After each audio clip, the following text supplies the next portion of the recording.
we want to involve you in magical activities. First and foremost, we'll tell you about some basic things. Where do the requirements come from?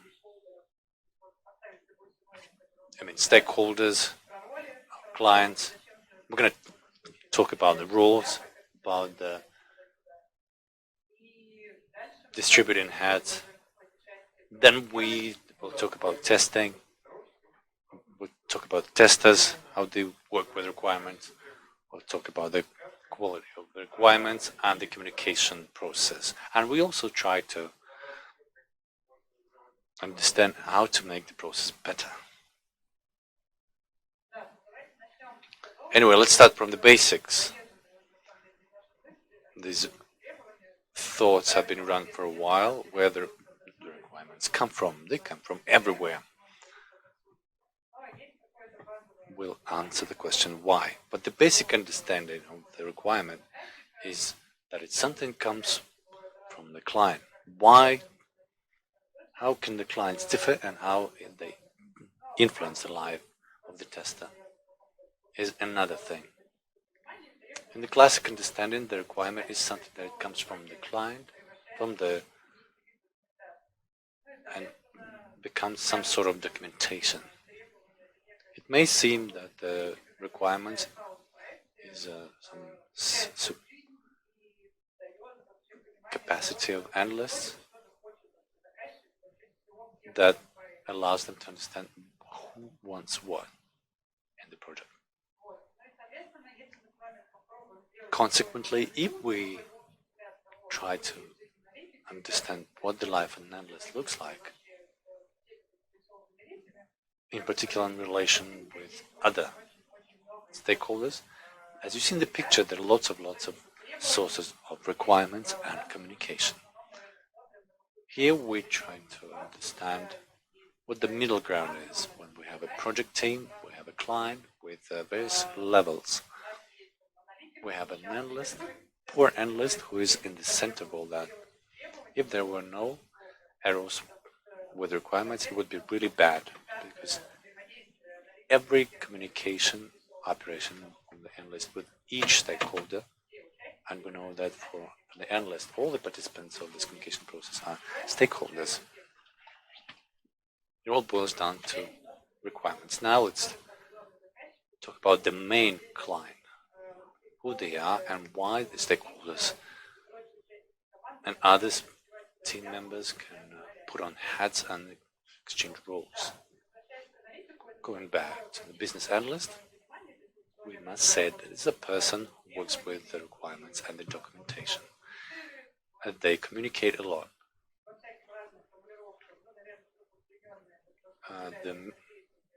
They are somewhere in the middle between the development and the client. Consequently, again, they are helping to come up with the proper requirements, but it's not as easy as it may seem. Now let's move to the testers. SQL Days, people from SQL Days, are you here? Great. As you probably know,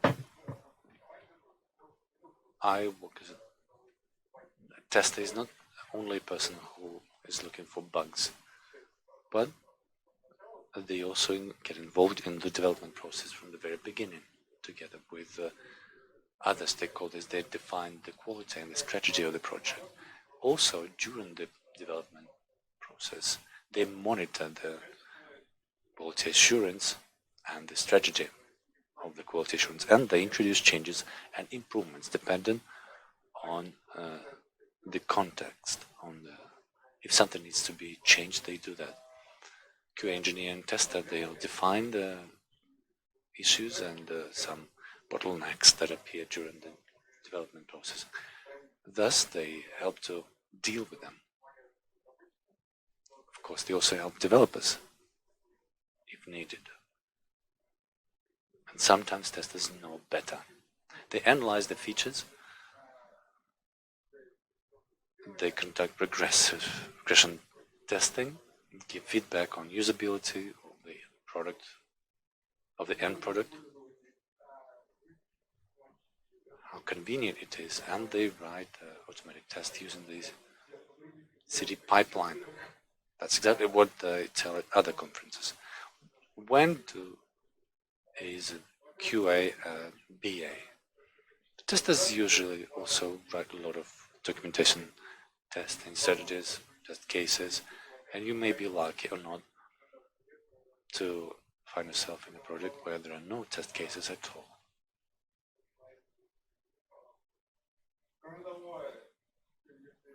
Also, if a tester has been working a long time in the project, they can become the source of the requirements.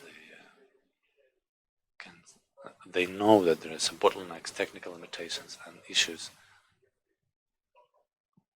that the support officers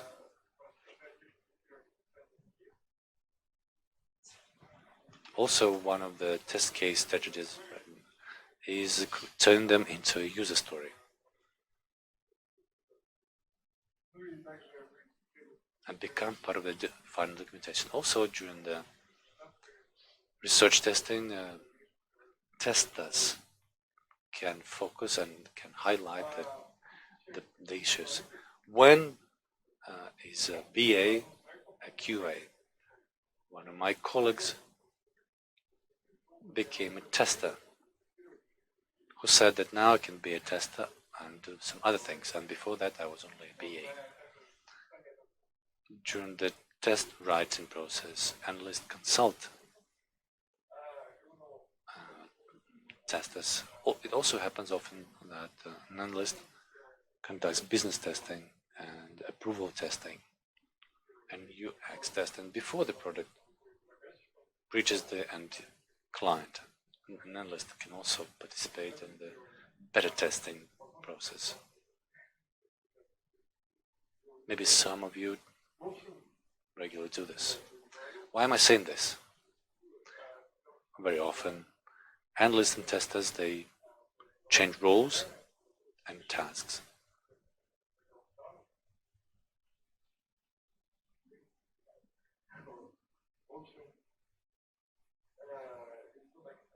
So it's not as clear-cut as it may seem. One of the most obvious functions of an analyst is to show something to the client. We show them a demo. We discuss the requirements before we set to doing this. But we cannot come to the client and show them that something raw, not finished product. It may not seem obvious, but this is the work of a QA engineer that we as analysts do regularly. We explain something to the client or a team member. We explain about a feature, or, for example, a new staff member needs to get the project processes explained to them.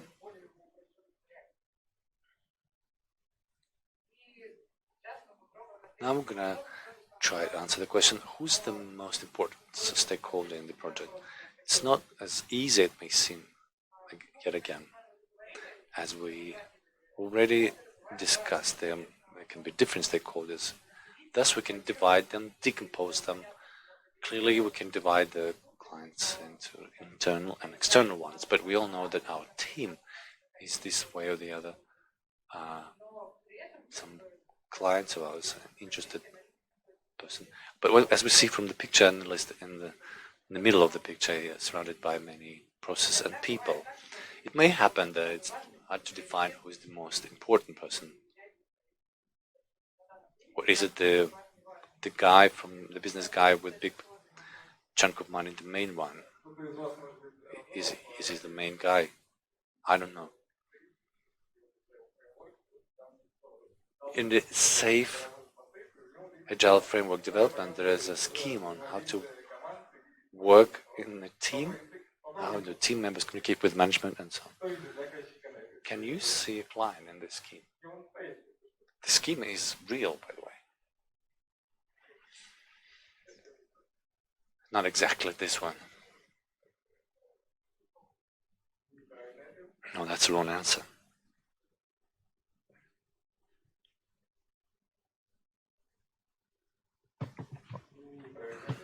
again, wrong answer.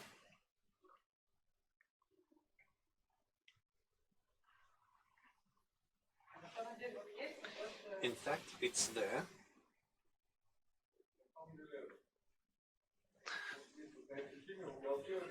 In the corner here, you can see a small customer hiding behind this monster. So that's where we can find stakeholders. It's hard to pinpoint the number one person to get requirements for them. Now, we'd like to start a practice session to suffer from changes in roles. We'll try to divide into groups. How many people do we need?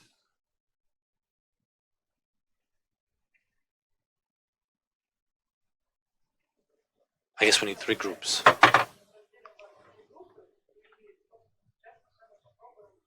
And now we'll try to play different roles. We all get a card with a role. Then we'll tell you the topic of the game, and depending on your role, you'll need to solve a task. So, okay, let's divide into groups.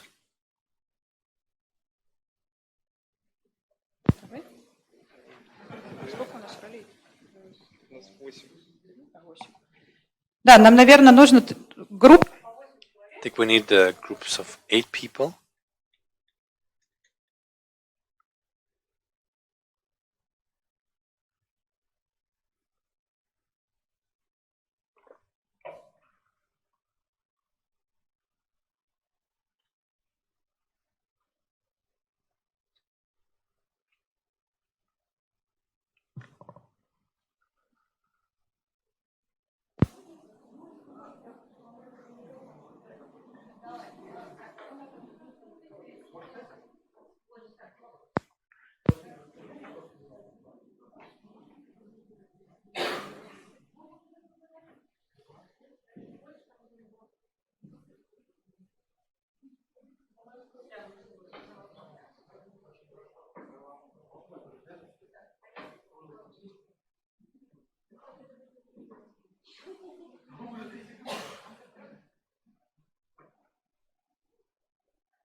5 минут. А? 5 минут. Коллеги, у вас осталось 5 минут.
Colleagues, the time allocated for discussion is running out. Let's prepare your answers, prepare to present them.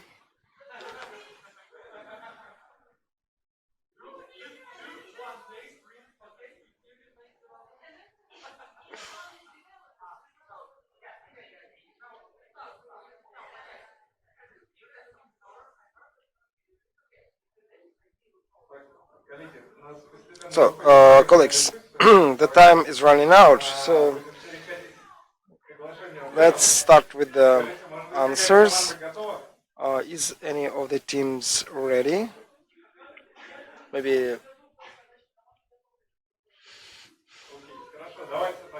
Okay, let's start with your team. Actually, first I will say that as a business owner, I understood perfectly well that we need 2 days to resolve this problem, and we just can ask our customer to wait 2 days, and that will be it. And if, to be serious, okay, we have to separate this problem into 2 parts. Like first, what the customers are doing right now, so it will probably be solution with some paper agreement to be signed, because we had the implementation of the system, so on paper, and this is not the first time we do that. And after that, we will have to to implement 2 one-day sprints in a row and implement this within our system. And then make contracts after it's finished.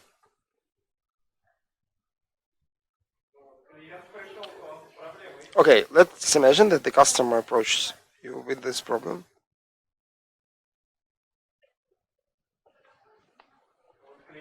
So the customer has already come to you with this problem.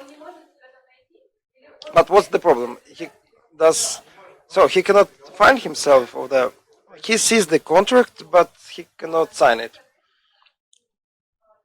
Well, yes, we have to find out what is the logic of our cooperation with this customer, and then the solution architect has either to create an attribute like self-employed, and then business analyst will tell him the strategy which has to be used, and then the developer needs 2 weeks to actually create that. So anybody else can comment on that based on your roles? Nothing works.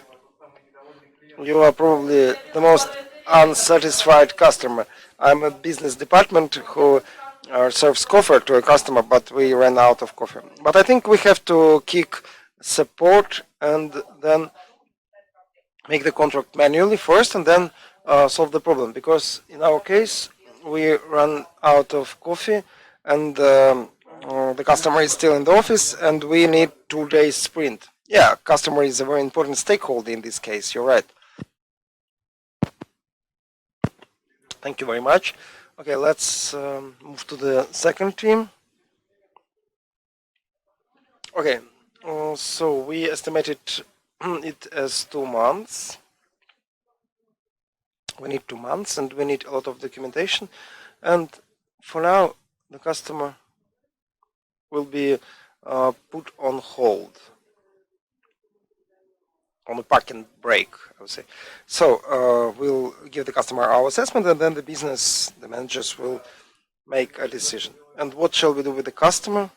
So we will treat the customer manually, because this is the only customer, and business will tell us what to do.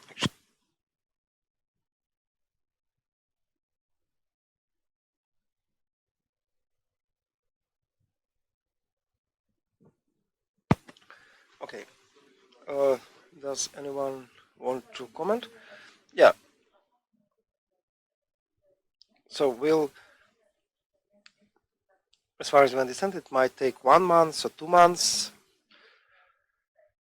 And so we have to discuss it within our team and resolve it within our team. So you see, so different estimates. One team said it's 2 days, another team said it's 2 months.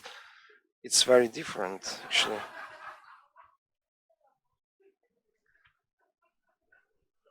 Okay, so also it's very important that you mentioned that we have to decide how many customers of that kind. Maybe we don't need this development, and we have to resolve it with the assistant from the call center. I mean, has to help us. Okay, thank you for participating in this practical exercise. I hope that this was an interesting case. We've seen 2 similar but different approaches to resolve it. I mean, the difference was mainly in the time period allocated for this.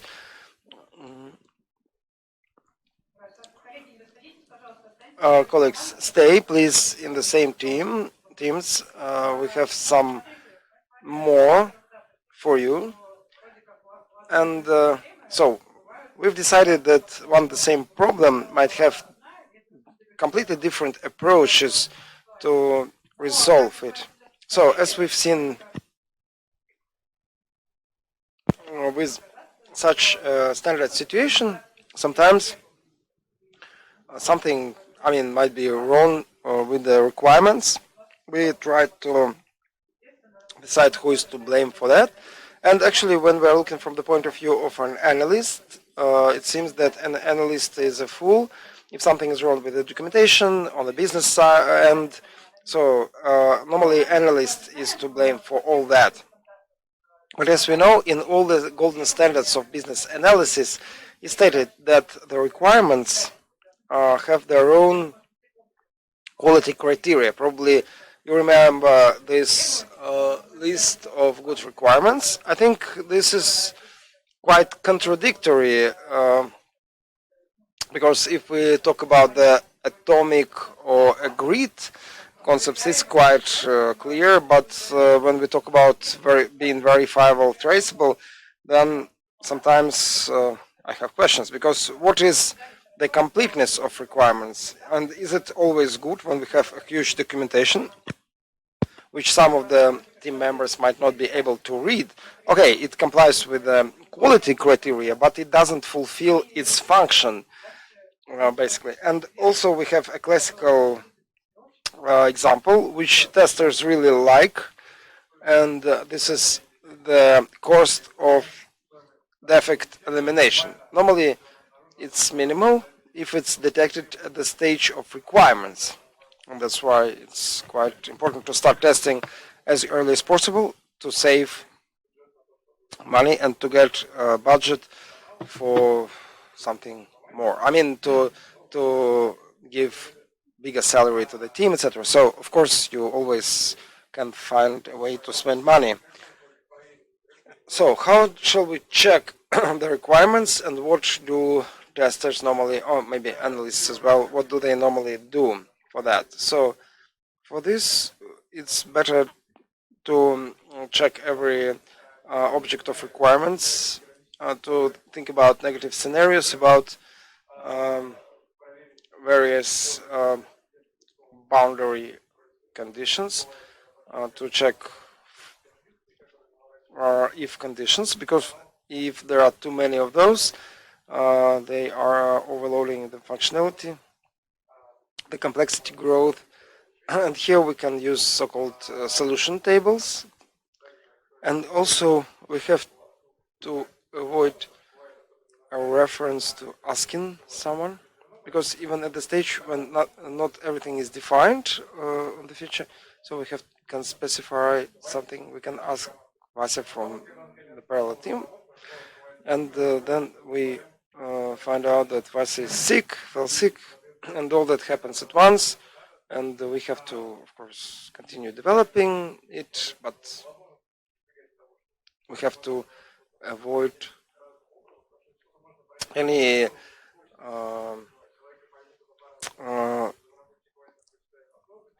problems with interpretation. So it has to be unambiguous, so that developers and testers read and interpret same things in the same way.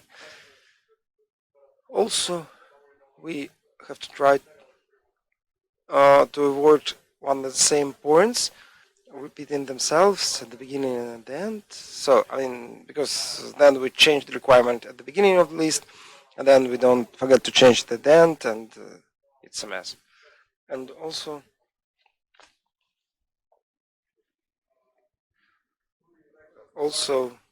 an important point is the necessity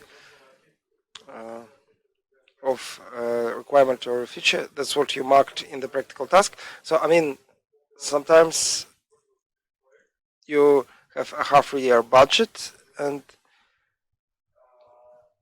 it's going to be done by 3 persons, and maybe even less than that. So, in which way, in which form requirements come to testers normally? I think most of the people here, they work in kind of agile frameworks, user story sprints, and the dev team gets the documentation in the form of user story or tasks. They have to consider the planning and grooving, and it's very important also to involve all the members of the team, not only analysts, like when the analysts develop something and then the team takes it and goes to develop.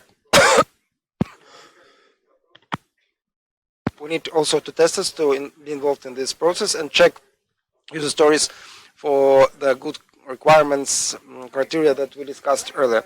And the classical story, we already talked about that today, why bad requirements are encountered at all. Because bad requirements can happen because they can be kind of non-uniform. And in the business analysis, we have a very good term, which is called gold plating. When we work as analysts, we work on the requirements, and sometimes we like one part of these requirements more than the other, and some part of the requirements is very well elaborated, very detailed, and the other part, we don't really work on that because we don't like it. We put to be done or ask Vasily about that. But it looks like non-uniformness and unevenness. And developers are frustrated by that because we all live in the world of the communication. A number of stakeholders is growing. And we have to agree on priorities because if there is a conflict of interests or opinions when we work on the same thing, but also we have to spend some time and energy to decide on something. For example, today we spent 15 minutes on resolving a problem in the Teams during our group work, but normally in the real life it would be many Zoom calls, half an hour each, and maybe we would spend the whole day without even coming close to a good solution. So sometimes we don't have enough time because we planned it wrongly or we added tasks to the sprint, but they were not actually prioritized properly. And sometimes our customer has to be interested in doing everything well, but he's not open for communication. or there is a problem, like we've seen in the case with an incident, the customer might not be willing to talk to you at all because he has found a solution, he has given you, the customer has given you a problem and solution and some details, and he is not motivated to continue working on that because he thinks that the problem is not at his end anymore.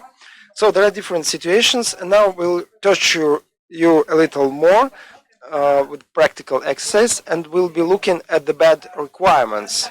So you will have 15 minutes again. You will get something like specification now, which is not really well prepared, not good at all actually, and you have to look at it and find the mistakes. So from the point of view of a business analyst, but if you can play some other roles, it will be even better.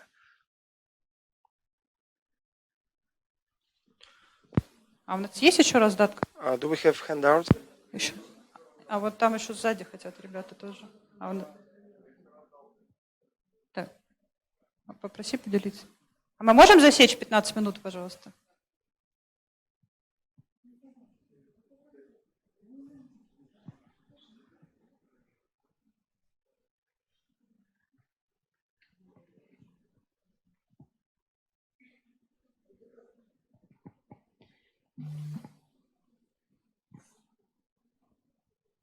Ну, соответственно, ваша задача посмотреть на ошибки. Your task is to check for mistakes, for errors, for bugs. You're an analyst anyway. In the end, we would like you to tell us about them.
Это я посмотрела.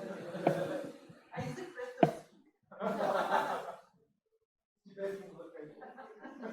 хорошо надо писать или там вторая страница? Надо сделать хорошо или надо рассказать, почему все плохо? Можно рассказать, почему все плохо и как сделать хорошо. То есть это финал.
Ты тоже ведешь ее?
Вот когда этот включен, ничего не получается.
Коллеги, 5 минут осталось.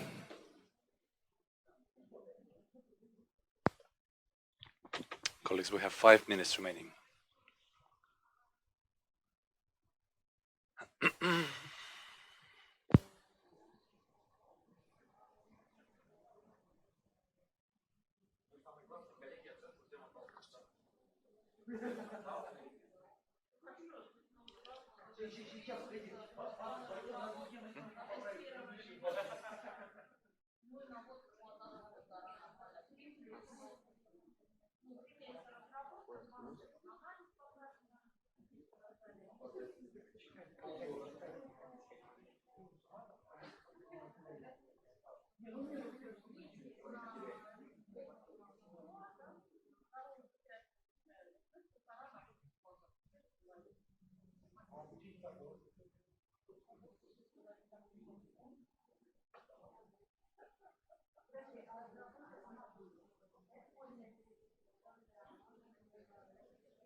Так, ну что, ребят, давайте... Well, guys, let's round up our discussions. I see one of the team being ready. Let's give them the floor.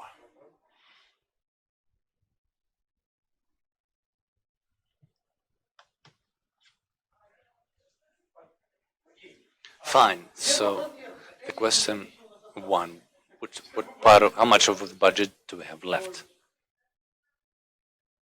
We need to understand. We have counted that we have 18 months for the first stage. At that point, we'll write the proper documentation, introduce SAP with the external consultants. We have a good client, and then in a year and a half, we'll come up with a new document, and then we'll have the second stage, then the Russian team will work more than that. Right, let's have more magic now. We told us about the real deal. Now, I didn't really understand about this objective. It's not clear why this document has the functional requirements. Next, hardware and software. I saw nothing about hardware. Software info is really unclear. From this point of view, there were some libraries and standard software that nobody understands, nobody has seen. Next, life events. Why it's the separate point? It's still unclear, although it has to do, it's related with the calculator, what was written in the point 4.2.2. Why is it now a separate point is unclear, let alone the list of events. Not shown anywhere. Next, the software functions. It's all well and good, but still nothing clear about the functions. The visual keypad is great, but what's a lot of digits? We couldn't understand that. Next, the sentence that's saying that optionally you can mitigate the minuses and you need to disable the negative button. How does it work? How does it relate to each other?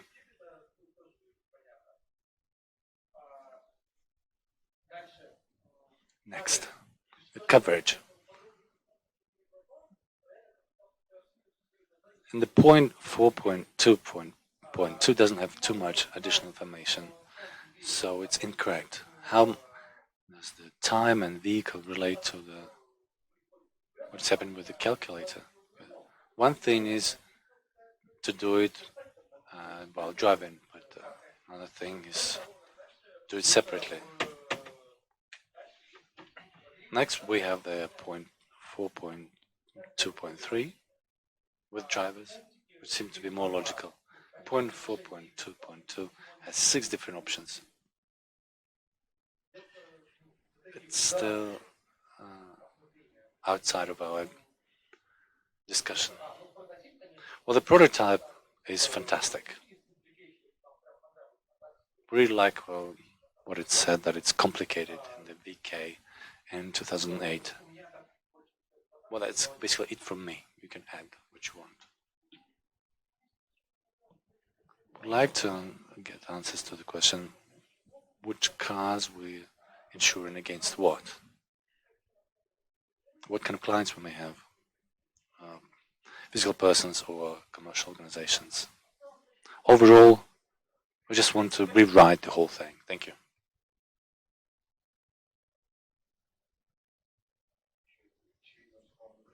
The obvious things you didn't mention, I guess there is in the last point. The last point is not particularly well written. I don't know why it was included in the formal document. And the general structure is illogical. We see context, requirements mixed with everything else. So there's no logical structure as such.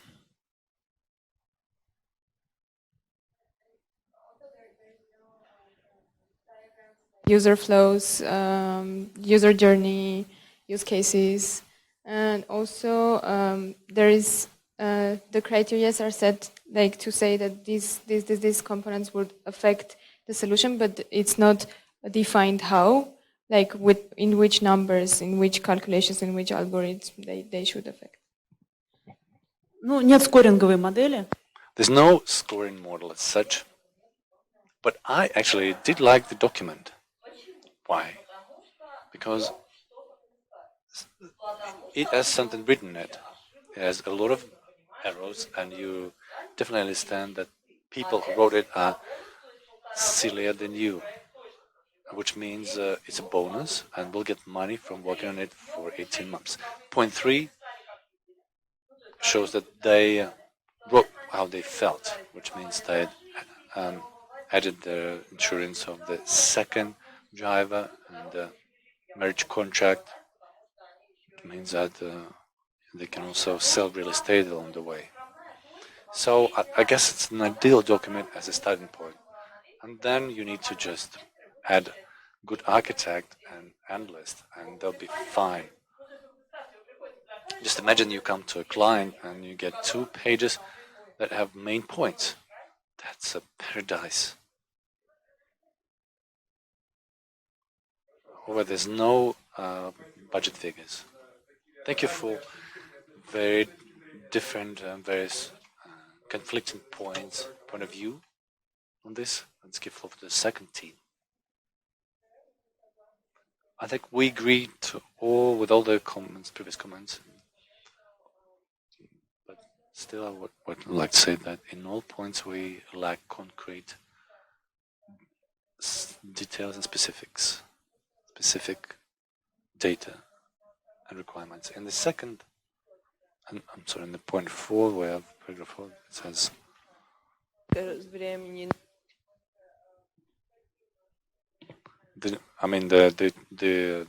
unclear. It's unclear what kind of car is that, what kind of driver it is, what kind of actions needs to be performed. All these things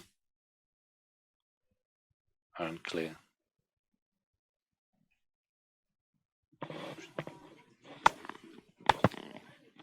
It said it here that these are functional requirements, but there is a description of some solution, how it looks. But actually, we don't have to put it here, I think. But everything else is okay. We agree with that. I think everything is listed.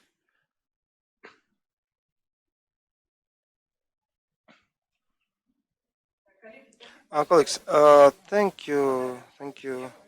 I understand that you were harmed by bad requirements a little, but there was a good point that it can be a good starting point. And I'd like to draw your attention to the fact that actually now it's really, the requirements can be made of anything. And if we look at this document not as a specification, but at some set of requirements, what a customer needs, then it would be good because there is a space for maneuver for a good analyst. So I think what can be a basis for an analyst, if we go down to the level when we can just imagine our standard life, we can make requirements of just anything. There are different projects, and sometimes at this point in time, we don't have a customer, like a real customer, a real person to whom we can address our question, what shall we do?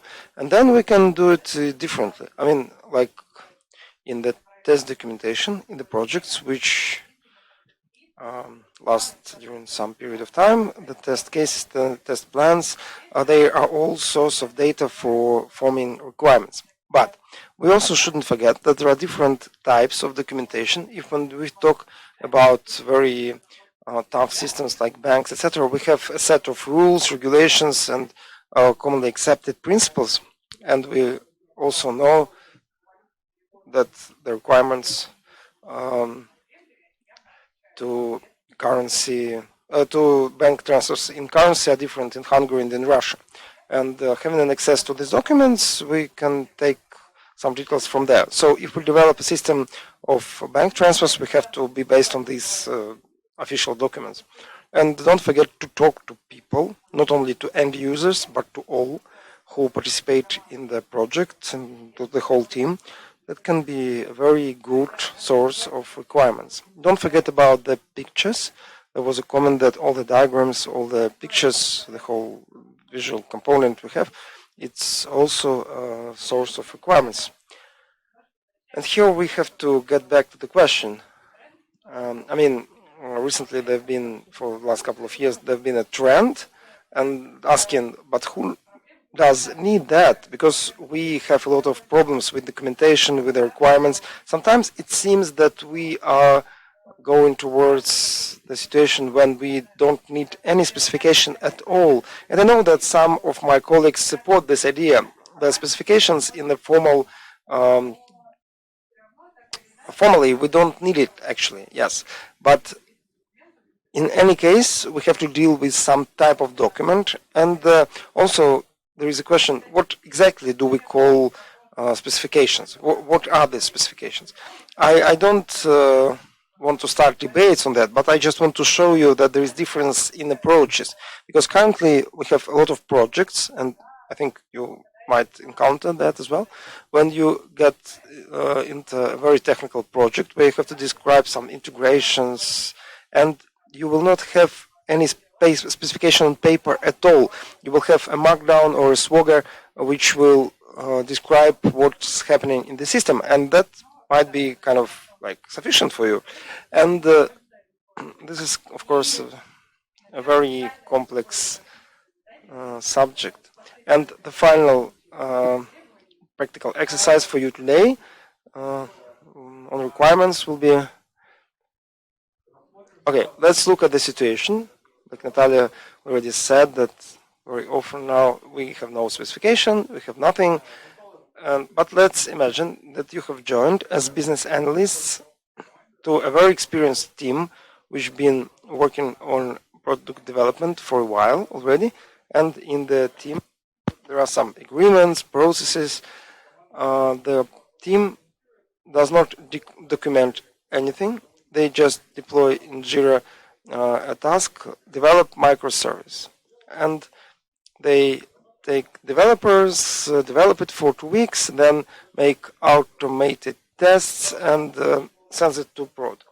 Earlier, an analyst was writing the documentation, but after the task is in the prod, he had to write a document, and there was time to prepare the task. And, well, actually, your task is to think how we can improve this development process, or maybe we shouldn't, maybe everything is fine, and give some recommendations to the team. I mean, we've come to work having your experience and you want to improve this process, so what shall you do? Do you mean a team working kind of inside the project? Yes, an internal team, yes.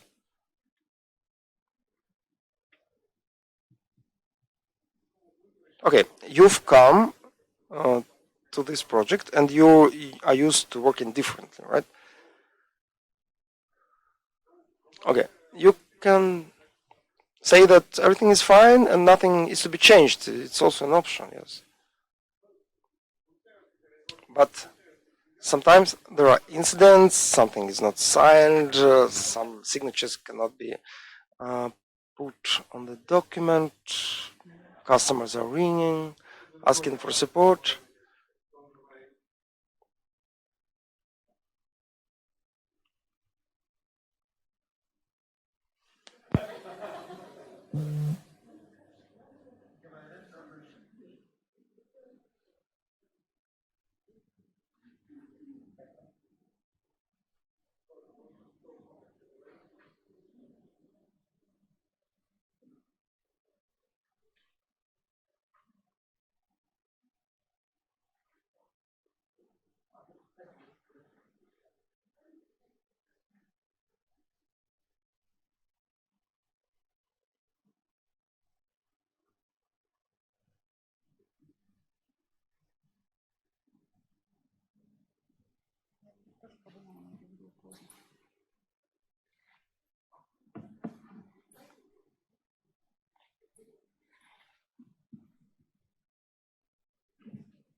Right, guys, we ran out of time, so let's start our discussion.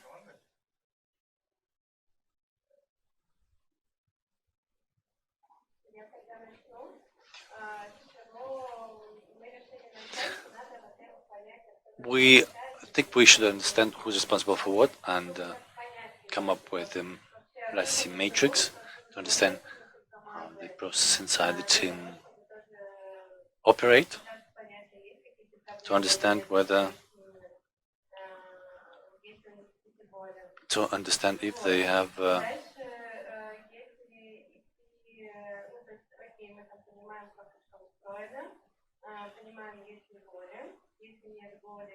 then we need to understand if there is pain or not. If there's no pain, it's fine.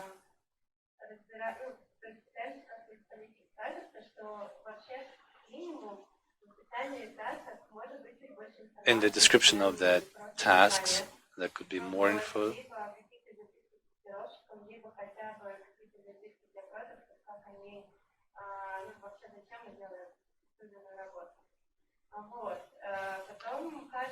You need to understand why we're doing this or that job.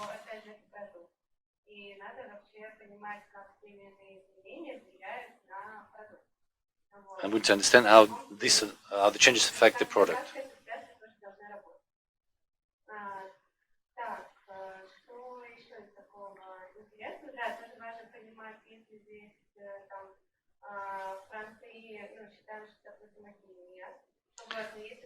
We're not sure about the front end.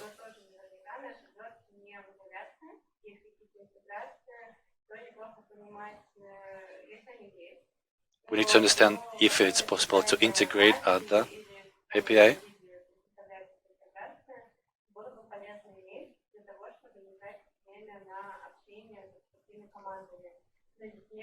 But it's better not to waste time communicating with external partners.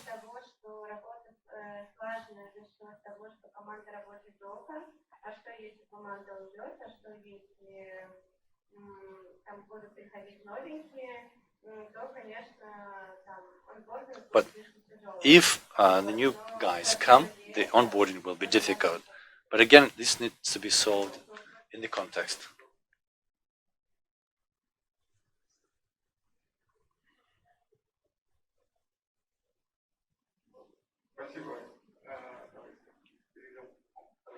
Let's move to the second team.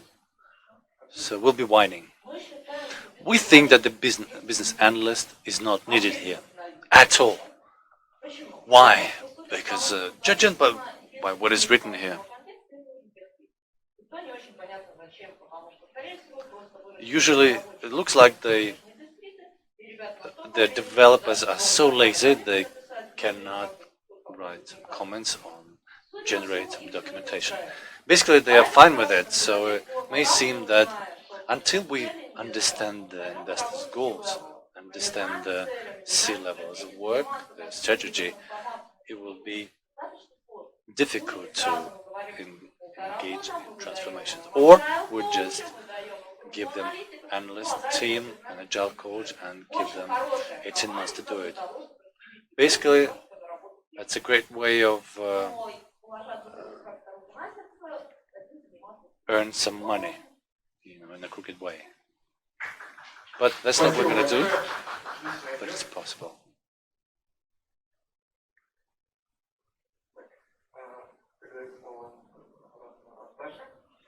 I give the floor back to Natasha. It's a big question whether the analyst is needed here. It's good that we started with discussing it. Is there a place for an analyst in the current world picture? But still, I believe there is one.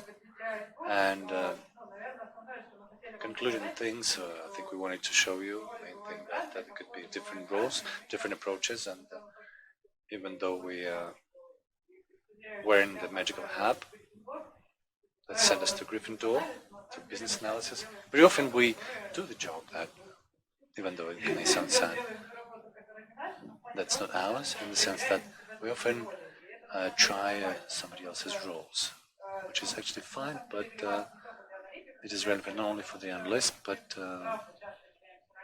Indeed, we have an exchange of roles, and they widens our horizons, makes our lives better. And sometimes we want to understand it from the analytical point of view. Thus, from the point of view of testers, we look at how close testers are to the documents. It's my love. I like communication with testers. They give you so much useful information that you cannot always find yourself. In this situation, we wanted to approach the issue from the point of view of the relationship between an analyst and the tester. We also looked at the bad requirements and try to understand how good or bad they are, where you can find budget for it. Still, we as testers, you as analysts, will be part of the process. It's great when the requirements are clear-cut and there are some. We try to collect a number of the beneficial links, useful links. It's not something new, it's something we have used for a long time. Again, the idea of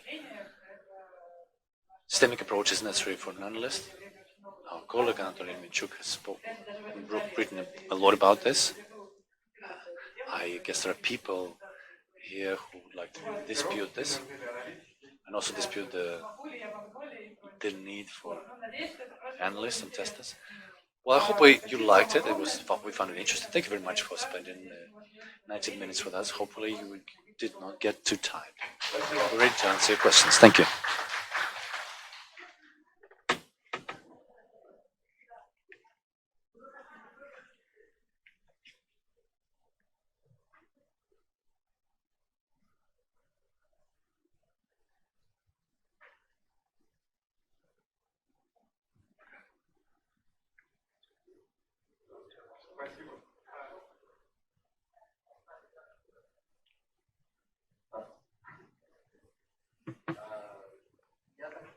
As far as I understood, this is your subjective personal ache in terms of writing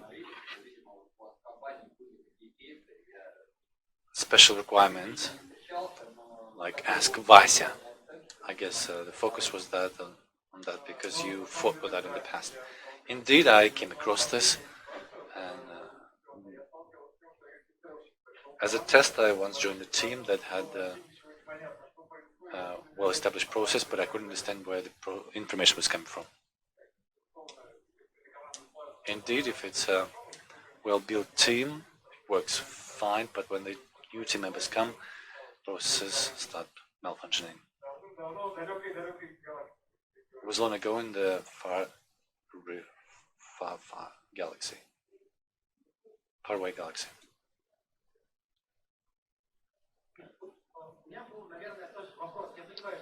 I know that this question may sound controversial, but just wanted to clarify one point about the documentation.